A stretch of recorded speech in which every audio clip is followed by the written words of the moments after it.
Sema ukweli niliasi Mungu. Bwana Yesu asifiwe sana. Amen. Kwa ajili ya Daudi kusema nimemfanyia Bwana dhambi. Nito tubwa Daudi kuga onimbere tyo Mungu. Mdomo wa Nathani umebadilika. Kanwa muromo za Nathani joragaruka. Mwathani arogocwo. Amen. Haleluya, haleluya.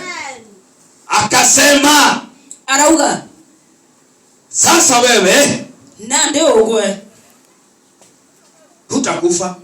Utikua. Alikuwa akufe. Ali akwe. Mwathani arogocwo. Amen. Na alikuwa akufe akiwa masikini. Na ali akwe ali mutheni. Alikuwa akufe bila mke. Ali akwe atinya mwekoro. Alikuwa akufe hata mbele ya wana wa Israeli. Ali akwe mbele ya ana wa Israeli. Lakini sasa hapa Nathani anasema Nathani akauga. Naye Nathani akamwambia Daudi, Bwana naye ameiondoa dhambi yako, hutakufa. Lakini kwa kuwa kwa tendo hili umewapa adui za Bwana nafasi kubwa ya kukufuru, mtoto atakaye zaliwa kwako hakika yake atakufa. Mwathani arogocwo. Amen. Haleluya. Amen. Kwa sababu wewe ni mtu wa Mungu. Ndicho togore mtu wa Mungu. Umefanya umati wa watu ugotuma anto baba ije wamfukuru Mungu.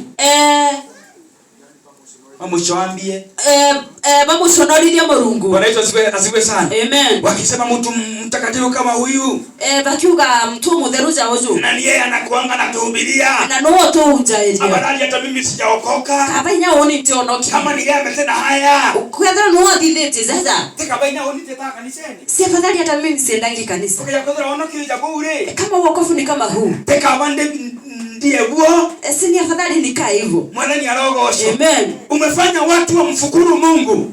Watu ma anto batambia Mungu. Mwathani arogocwo. Amen. Na kwa sababu ya hiyo na no tubau mimi sitakuacha bure. Mtegutigo huu. Mwathani arogocwo. Amen. Kile ambacho umepata kwa dhambi zile kile waonete meienezi yale mazao yameonekana kwa kitendo la dhambi kile kiasiara masiara na jameyezao. Mwathani arogocwo. Amen. Katika dhambi kuna mazao meyena kule masiara. Mwathani arogocwo. Amen. Najua leo ukigeuka nukumenya na ruka garuka uanze mambo ambayo ni ya